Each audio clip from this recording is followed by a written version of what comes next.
So I think if you were even slightly connected to online social media in the past couple of weeks, you had the Crowder v. Mazza imbroglio show up in your feed in some way, shape, or form. And for those of you who haven't, don't worry, you didn't miss out on all that much. The rest of us are oversaturated with it, but let me fill you in. Steven Crowder is a conservative YouTuber who said nativist and homophobic things about Carlos Mazza, which is, sadly commonplace on social media. Mazza then complained to YouTube, which at first didn't do anything, when saying that Crowder's words, while hateful, didn't violate the terms of service. Because hate speech alone, depending on, there's lots of qualifiers there, but hate speech isn't necessarily a dequalifier for YouTube's terms of service. But then the situation went viral, the fact that YouTube wasn't pulling down Crowder's words or somehow punishing him for his comments. So the situation went viral. Folks criticized YouTube's flaccid response. And then YouTube said, oh, well, better do something. So then they demonetized Crowder's channel, which then Crowder parlayed into a victimhood narrative that went viral on the right. So it's the kind of situation, no one was very happy with how they handled it, because it was kind of a mishandling kind of situation. How did this pop up on your feed, Matthew?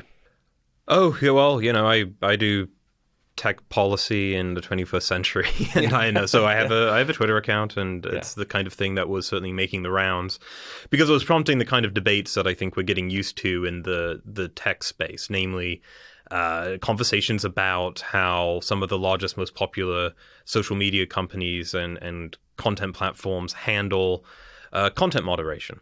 And when people say content moderation, they're talking about processes that sites such as YouTube, Twitter, and Facebook go through in deciding what to keep up and what to take down.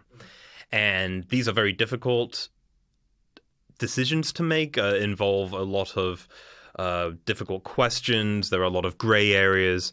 And there's, on top of the fact that it's difficult, there's an added, how best to put this, I suppose, a kind of a cultural problem, which is namely that a lot of people feel particularly aggrieved and feel that a lot of the takedowns and demonetizations are politically motivated by the people who work at the headquarters of these companies, which are, of course, based out west in California. Mm-hmm.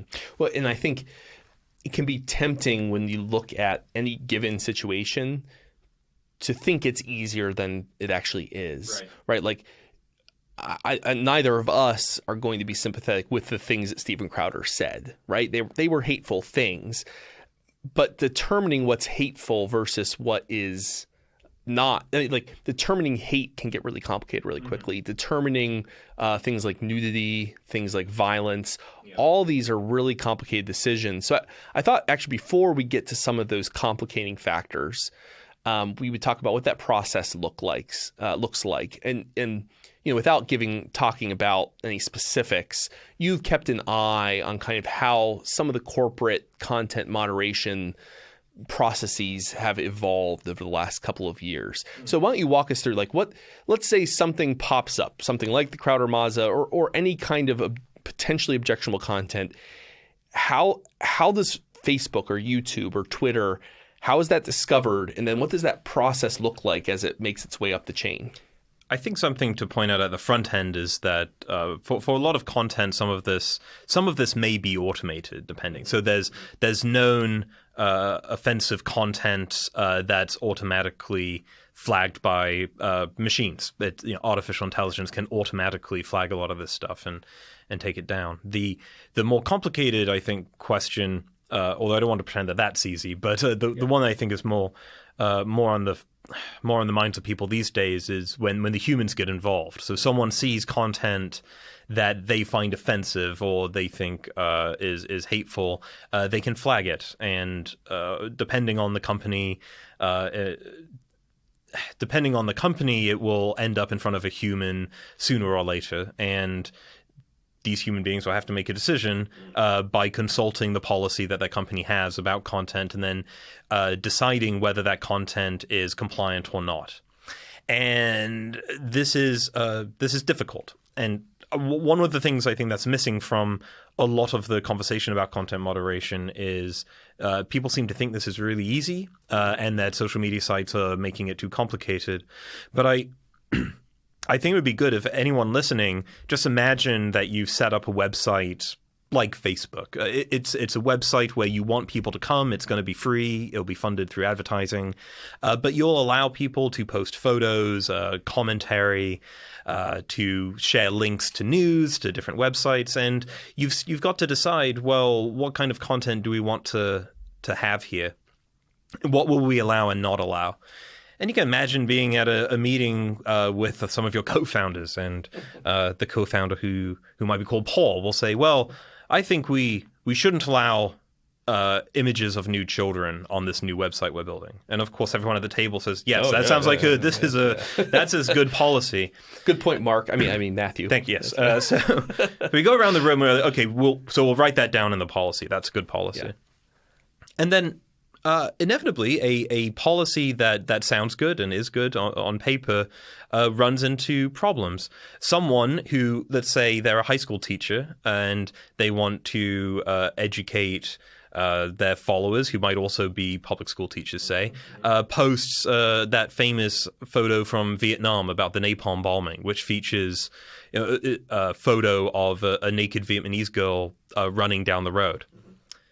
So based on the policy that we don't allow images of nude children, we take that down. Yeah. And some people think, well, look, we really had that policy to stop child pornography, pedophiles. Right, yeah. But this is historically significant. It's a well-known photo, so maybe we should keep it up. And then someone else who's doing a thesis, say, on extermination camps posts photos from Auschwitz, which include not only images of nude children, but dead people. Mm-hmm. And then we have, okay, well, do we want to allow footage of dead people? Well, no, we find that offensive. But then not only do you run into the problem of, well, what about historically significant photos, but what about fictional portrayals? Yeah. Or what about... Or what if somebody shares that photo, but to make a point you don't like to say, well, Auschwitz was good. Right. It's the same photo documenting a historical event, but if you make a carve out for that, how do you...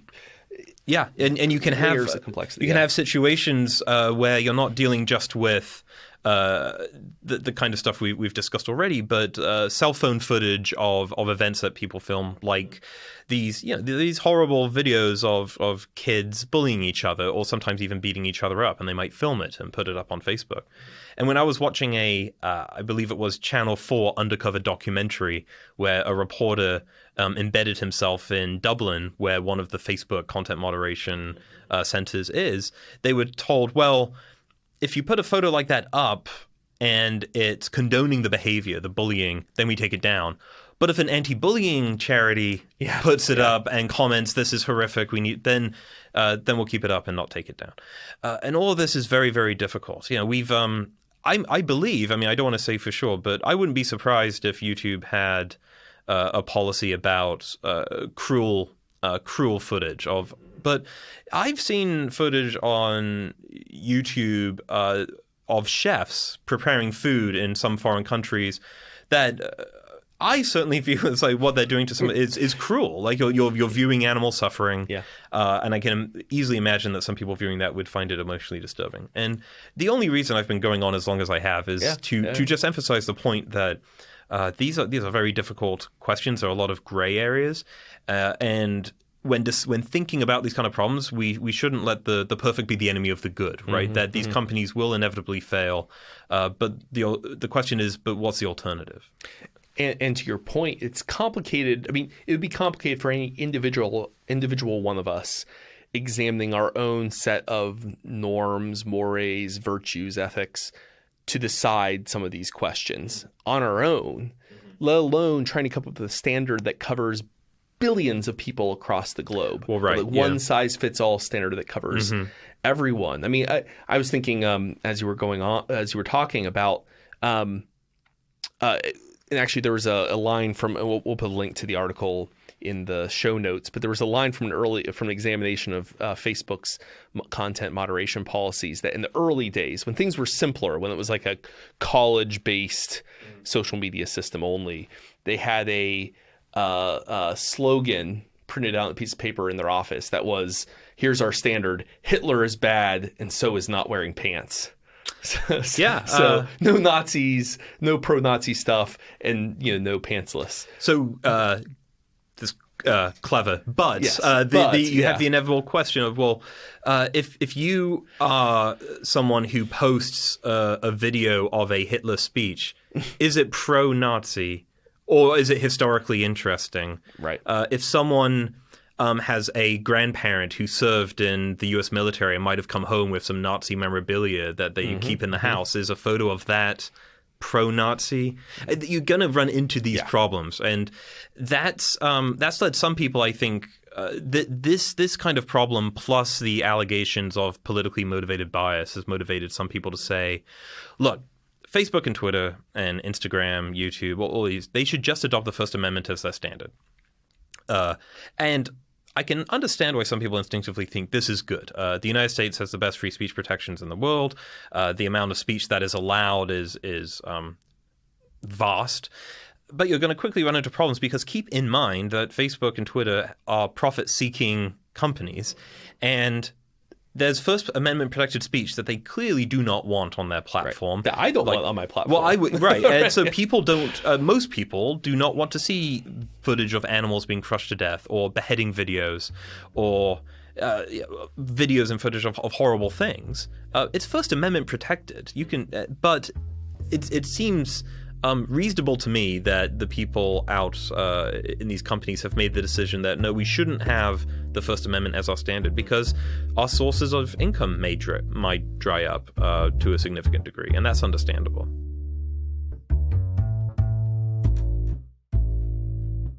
Yeah, and this actually comes up in conversations right now about like Section 230, Josh Hawley's proposal to combat what he sees as conservative bias by requiring them to apply to the FTC for licensing or register, I forget what the term, certification that they have been trying to avoid political bias. And like very quickly, well-intentioned efforts. Like if you say,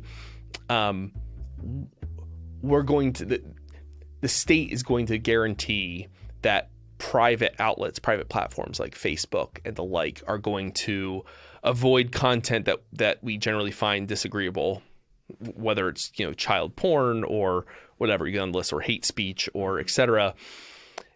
Whatever the intent, very quickly that can become it can have a real chilling effect on kinds of speech that folks find that is fine, that we would probably recognize as fine, but that becomes questionable, that represents a risk. So if you force platforms to remain content neutral, you can have one of two effects, right? Either they can become more hands-off, which turns platforms like Facebook and Twitter into something more like 4chan or 8chan, or even the bad old days of Reddit, where they say, look, if we're going to be liable for the potential that one of our users is a crypto Nazi and posts something praising Hitler, and we're going to be sued, we face the potential of liability for that. Mm-hmm. Well, we're not going to do any content moderation whatsoever. And I don't think that's the world most of us want, because those of our listeners who've been to 4chan or 8chan, I'm not sure we want all of our social media to look like that. I'm fine with them existing. I think they should have the right to exist, but that's not what most of us want from our social media. But in the other flip is that they become even like they start moderating out stuff that we weren't trying to get rid of. Satire, historical video. So you can either encourage their content moderation to be non-existent or to be really stringent. It's if you want well-calibrated, reasonable policy, content moderation rules from these companies, using the state applying a First Amendment kind of justification or whatever it may be it's a blunt instrument. Let me put it that way. Well, right, and this is the bill we're mentioning, introduced by Senator Hawley, I think is problematic for a whole host of reasons. But one of the interesting things is it's really making social media speech politically controlled. They're subject to the FTC. which is one of these alphabet soup agencies. Yeah. And we'll end up, like you mentioned, if you're a lawyer at Facebook, and imagine a world where this bill is implemented into law, and you're at Facebook, you think, well, okay, so we need to get certified by the FTC. And to do that, we have to have a good faith effort to be politically neutral. So, well, what does that mean? And it could mean, and I think it probably does if you're doing a fair reading, it means that the KKK get a Facebook page. And so does the Nazi Party of America. And they get to post what previously would have violated Facebook's hate speech, speech policy. And I can see why some people feel that this kind of approach is the way to go, especially given the media environment where people are being told that there is a crackdown from these companies on certain speech. But one, I do think that fear is based on no evidence, and secondly, I don't think people appreciate how it would ruin the internet that most of us have grown up with, I think people should proceed with caution when it comes to those kind of proposals. There's a flip side from that. The moral of the story from the era of broadcast regulation in the fairness doctrine is actually that applied to television, radio broadcasting is fairly similar to what Hawley's proposing. Some of the mechanisms are a little different, but it's close. And what happened there, you have the potential, you can see it either going towards, well, we need to let everyone have a voice or else we face lawsuits from the American Nazi Party, et cetera. So you actually have more hate speech when the point of this policy was to, in part to discourage hate speech. Or it can go flip in the other direction. This is what happened in the 60s, which is that a lot of radio stations and television broadcasters, they stopped airing any kind of political content that was vaguely controversial. Anything but the most anodyne, most mainstream kind of political positions. That's okay. A critical mass of people agree that those aren't offensive, even if they disagree with it. But anything radical, anything conservative, anything too left wing, new left, new right, none of that. You can be kind of have a narrow range of political opinions in the air. Anything else is unsafe. You might as well just leave it off. So that chilling effect is a real risk too, and it could flip either way. And it's hard to say on this side, but those rules are not going to produce the outcomes that are intended. Mm-hmm. And actually, something that might produce the results that the aggrieved people here are reaching for is to be found in competition in the market. And I do think that a lot of people these days view Facebook, Twitter, Google, YouTube, all these companies as monopolies. And I suppose we could dedicate a whole episode as to why I don't think that's true. But our colleague Ryan Bourne just put out a good paper at Cato, which we can put in the show notes, highlighting how many times in the past that we have assumed that big tech companies are monopolies and they just turn out not to. And what you've seen are the emergence of social media sites where they're trying to use free speech as their lodestar. So Gab, which began, I think, mostly as a place for white supremacists to hang out. But you have the Canadian psychologist Jordan Peterson apparently trying to build a site where they'll only take content down if ordered to by a U.S. court. And my response to this as a liberal is, good, let's see what works out in the market. You're competing for users, and let's see what happens. My guess, and I could be wrong, I've been wrong about a lot of things in the past predictions, but my guess is that actually most people who seek out social media services aren't there because they like the fact that people they don't know can say what they want. They're there because they want to share photos of their children's birthdays, to find out what their family and friends are up to share interesting political news, to figure out find information about restaurants and whatnot. I don't think there's enough people out there who want to go to a site because its comparative advantage is some sort of First Amendment standard. Now maybe there's enough people out there that they will go, and it will frighten some of these so-called tech giants out on the West Coast, but I'm skeptical.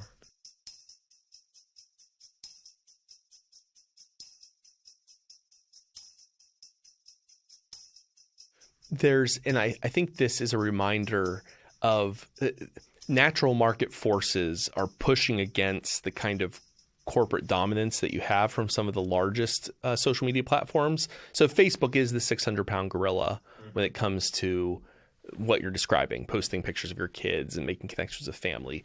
Twitter plays a similar role for conversation among, I don't know, the kind of liberal elite and the chattering classes. Chattering classes, people like us, the literati. So they're very dominant in those spaces, even though there are alternatives. But there's a natural market mechanism which is pushing against that, which is that different communities of people are going to, there is no one size fits all content moderation system that's going to make everyone happy. And because of that, it makes sense, like in a natural market state, for there to be regional versions doing what Facebook does, but more closely tweaked, more in line with the interests of the region, of people in that area. So just to give one illustration, again, remember, Hitler's bad and so is not wearing pants. And that makes sense when you just hear it. It's commonsensical to us here in the States. But take nudity as an example. Facebook's standard is to obscure female nipples except for breastfeeding and artistic nudes. And that kind of makes sense to us. Okay, I get like a sculpture of Diana shouldn't be, pulled off of Facebook. And I get a mother just breastfeeding her kid shouldn't be. But that makes sense to us. In the country that standard would not be the same in a more conservative religious country with taboos on public breastfeeding. They wouldn't be so blasé about it. They're not going to be happy with Facebook's decision. There's room there for a local competitor who their standard is going to be different. They may not allow that depiction of breastfeeding. Or even, like, how do you decide what counts as artistic nudes? Like, what about Muslim countries with a tradition of representational art in general being taboo, let alone artistic nudes? I mean, the cultural gap, we're talking about policies spanning the whole globe of people from a range of faiths and traditions and politics, and it's essentially an impossible task that they're being given. And whether you think of how they're doing with that task, I don't know how sustainable that is in the long run. I think the natural push is going to be for Facebook knockoffs or clones or regional versions that are going to be successful at competing on the mores of particular countries or areas. That's right. my prediction. Well, yeah, I think there's a lot to that. And it's very difficult, of course, to understand satire versus serious commentary if you're not actually fluent in the culture of the person doing the posting. And oftentimes comedy especially relies on a lot of assumed cultural knowledge within the audience. And there's just so much content to consider that it's inevitable that there will be failures, that there will be misunderstandings and stuff will be taken down when it shouldn't. And even in situations where you might take an aggrieved party at their word, going back to what you started with, Crowder, the Crowder incident's rather interesting because at least Mazza in his Twitter thread with he wasn't complaining just about Crowder's content. He was also complaining about some of the harassment he would get from people who he suspected were Crowder devotees. And that, let's, for argument's sake, let's give Crowder the benefit of the doubt. Yeah. So, I mean, is it not fair for him to then say, look, I can't decide who visits my YouTube page, and I can't just tell them. I have no control over who they text or tweet. Why am I being punished for this? Yeah. And I think, of course, that wasn't the only thing Mars was complaining about, and Crowder's behavior was hardly laudable. But that's a difficult issue. Yeah. Where your content is being demonetized or taken down because of what your audience is doing instead of you. We generally, in a pre-digital sense, we have a pretty strict regimen when it comes to incitement. Like, you can incite someone, you can be held criminally or civilly liable for inciting someone to violence.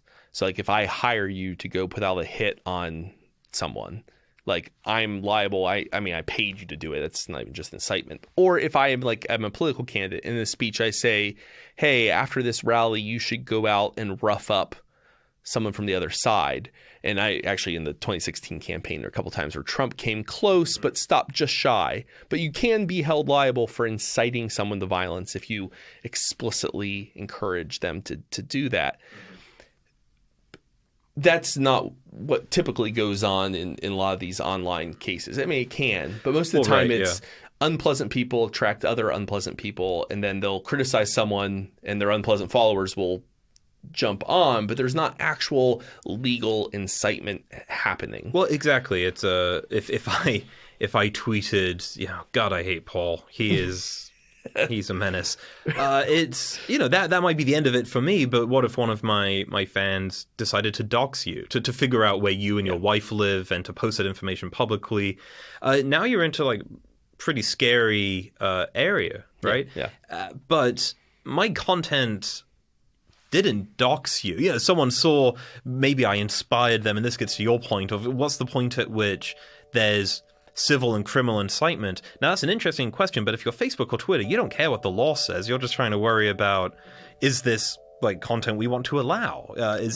We don't care about legal this or that. We don't need to get the lawyers involved. We need to figure out, is this like a good user experience for people who are on it wasn't on the for platform? me when you called for yeah. I hate Paul. Right. And that's something, like I said earlier, that I wish more people would consider, is not that Twitter and Facebook are not interested in a legal standard because they are not a government. They are a profit-seeking company with different incentives.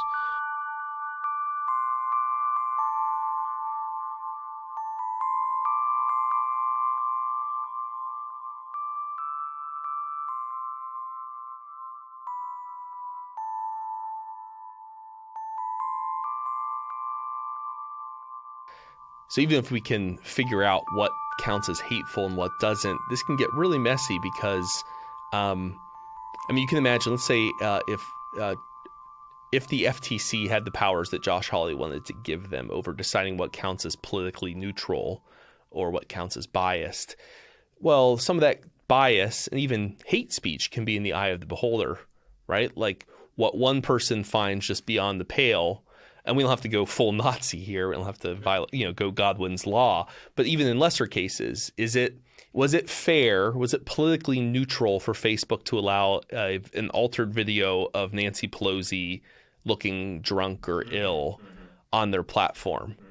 Well, it's satire. It's kind of. But if you pull it, you're saying we don't want to allow these kind of parodic or satirical critiques of one political party. But how about if there was the same video of Donald Trump? It gets really messy really quickly. What different folks will see as irredeemably biased or offensive. You don't have to go to the full extreme, right? Of course, something that's been fascinating and beguiling to observe in the last couple of years in this debate is who views what kind of periphery as within their tribe. And it's been sort of strange that you have people who, I don't think it's a particularly controversial thing to say, but I'll say it anyway, like people like Alex Jones who are sort of just beyond the pale of just rationality and all. I just think this is crazy stuff. And it's funny that a lot of the conversation about what some of these platforms have done to Alex Jones' accounts, it tends to be people sort of right of center who are complaining about this. And it's sort of odd to think that they don't view themselves as Alex Jones, but they certainly view on the slippery slope. They think they're closer to the summit than the Communist Party or to socialists. And that's been a very interesting thing to observe. But I want to stress that this, I think, a big part of the conversation we're having now, and the only reason we might be having this conversation today, is that there's a perception about what's going on in these companies that I think is compounded by ideological filters, that people are only hearing grievances from people within their broad ideological tribe. And actually, if you look at, there are people on the left who have complained about similar things in the past. When I was doing an event with our colleague John Samples on the Hill, I mentioned a letter that a socialist organization had written to Google saying Google is an anti-left company that is trying to stifle leftist speech, and this is an outrage.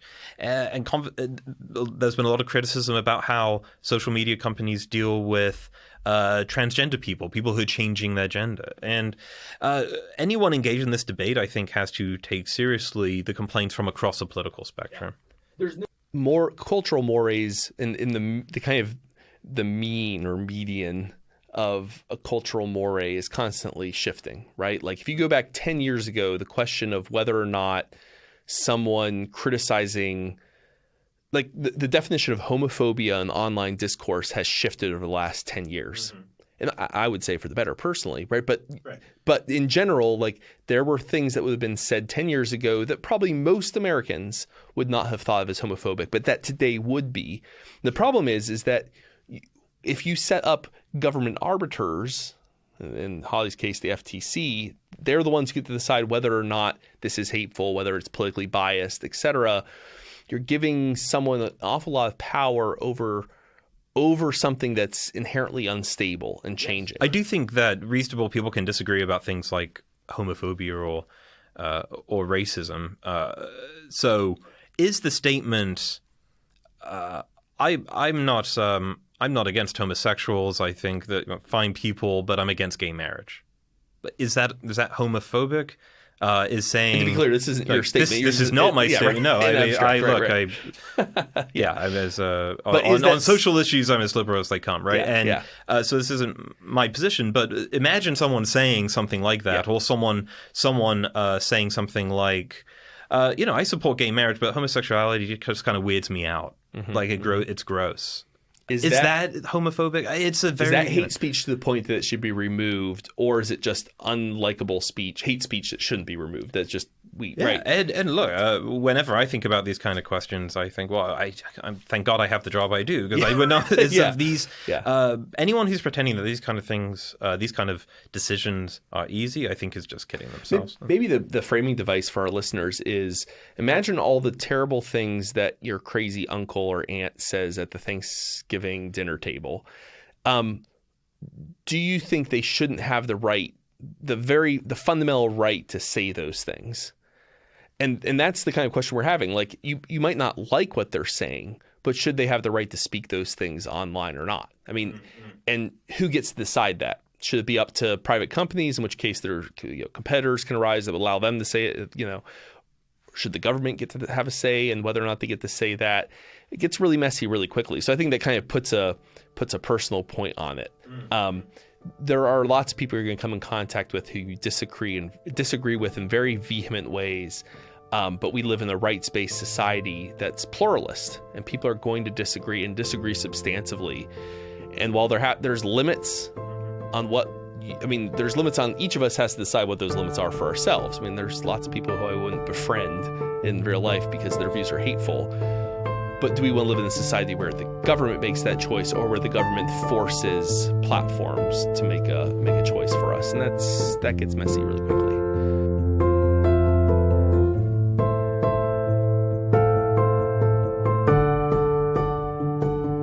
I think it's important to bear in mind that they are trying really hard right now. So some of the numbers I pulled, Facebook claims its algorithm detects and removes close to 100% of spam, 99.5% of terrorism-related content, 98.5% of fake accounts, 96% of nudity, and 86% of graphic violence. That's just the algorithm. That's no human moderator, just pulls it. And that's pretty good. But then again, we're talking about billions of posts per day from more than 1 billion users worldwide on something like Facebook, and hundreds of millions for something like Twitter. So even 0.5% of a billion means 500,000 missed posts. So that means there's some poor schlub somewhere that has to wade through those 500,000 terrorism-related posts and decide whether this is a criticism of terrorism, a defense of terrorism, a historical document about terrorism. They have these complicated flow charts they have to go through. I was actually impressed going through what they do. I don't think it's going to work in the long run, but it's not for want of trying. Oh, goodness, no. I was watching yesterday a documentary that The Verge put together where they interviewed humans involved in content moderation.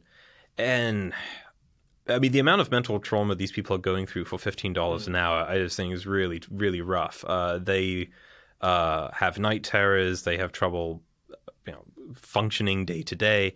And you would too, if you're watching hundreds of videos a day of animals being beaten to death or children being strangled, torture, war crimes. I mean, the most horrific stuff you can imagine. And just watching it day after day, hundreds and hundreds, it would stay with you.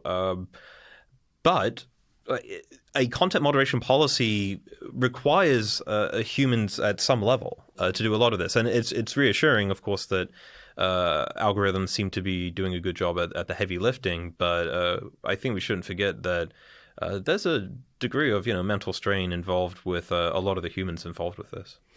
And it is new. I mean, when you think of your own experience, and I'm sure it gets worse as you become more famous. I mean, if you have lots of followers on Twitter, you have a blue check mark, you attract trolls to an extent that the more middling, the small fry like us, Matthew, don't get quite to the same extent.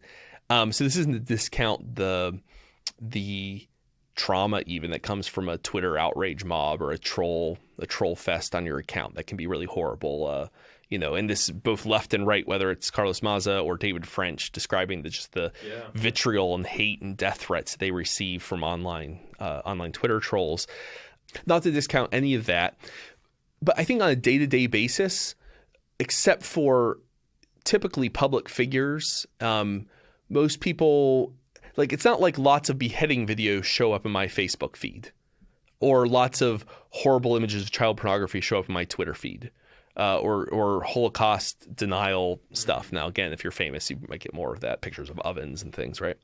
But it works pretty well for most users. And in the cases where it doesn't work so well, it's usually your crazy great aunt reshares some terrible post, glorifying a political figure in simplistic terms. You're like, oh goodness, Aunt Gertrude, not again. That's the 50th one of those. You should be able to see through this by now. The actual, for most users on a daily experience, the algorithms, the content moderation works plausibly well. So there's a bit of it feels like in a real world setting, there's a bit of a moral panic right now about, oh no, Facebook's going to destroy American democracy. Oh no, Twitter is going to, you understand what I'm saying, where I'm going with that? It feels disproportionate to the actual lived experience of most users. It is important to remember, it's a cliche, but it's true. Twitter's not real life. And everyone who's worried about what's going on tends to be on these platforms. And I of course, have a bias given my professional interest here, but I'm pretty sure, my track history of predictions notwithstanding, I'm pretty sure that a long-term consequence of the Trump administration, however long it lasts, will be some kind of tech regulation or tech law, because these big Silicon Valley companies are under bipartisan attack at the moment. We've been talking today about the content moderation debates, but that's only a part of it. There's also concerns about antitrust and, of course, concerns about these platforms not doing enough to tackle foreign meddling, especially during election time, concerns about bots and so on. I think this is one ingredient in a pretty disgusting pie that's forming a lot of the debates today. And they didn't do themselves any favor. I mean, a lot of the social media companies did fall. I mean, they were caught up short a few years ago with some of their slow response to controversies. Their content moderation process. I mean, they've been reaching out to tech people over the last year or so, trying to say, hey, look, here's what this process looks like. Why don't you sit in? Why don't you try doing some of this yourself and see how complicated it is? They weren't doing that a few years ago. So they did fall on their faces to some extent, and they've responded by trying to be more transparent, more open, and more rigorous in their content moderation policies. If I can pull one historical example, this idea of private organizations kind of having a court-like system, a way of deciding, of being an arbiter over what is acceptable and what isn't. It might feel a bit alien in 21st century America. We're used to a formal government-run judicial court system, but there is actually significant historical precedent for this kind of semi-private but private institutionally run court alternative adjudication system. And the clearest example is ecclesiastical courts. So even in U.S. history, up until the mid-19th century, the overwhelming majority of stuff that we recognize that today you would take to a court system, whether it's custody disputes, inheritance disputes, just tort lawsuits. This person, well, say it would be you had a car crash back then. Your cow wandered in someone's other's pasture or broke their fence. Just basic civil liability stuff. The overwhelming majority of those decisions were handled by church courts, and so you're in a place like Massachusetts. You're both by law, you're part of a Congregationalist church, or you're contributing to a Congregationalist church system. And so the church would literally convene a court of clergy and parishioners, and they would hear between these two parishioners, okay, tell us your side. Here's the ruling. You could appeal it up to a higher kind of ecclesiastical court system.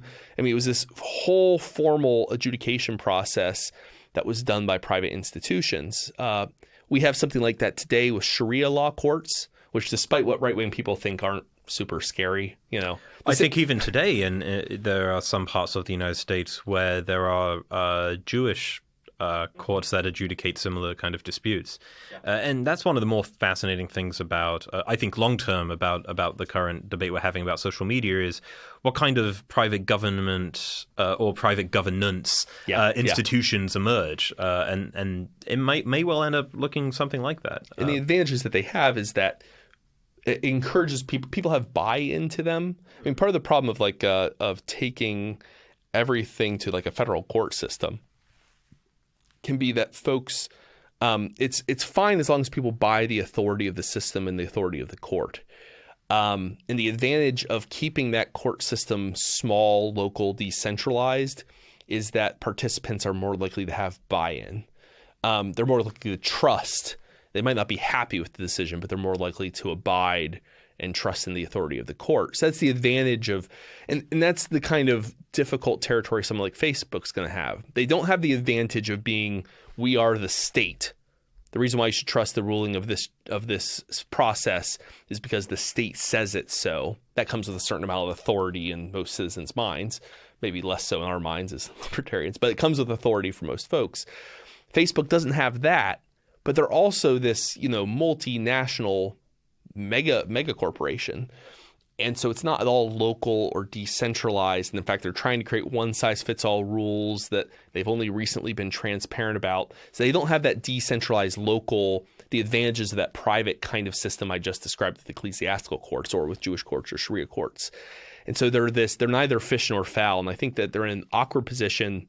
So while I fully appreciate the difficulty of what they're doing, and I wouldn't fault them for a lack of trying, I just don't know how sustainable it is in the long run.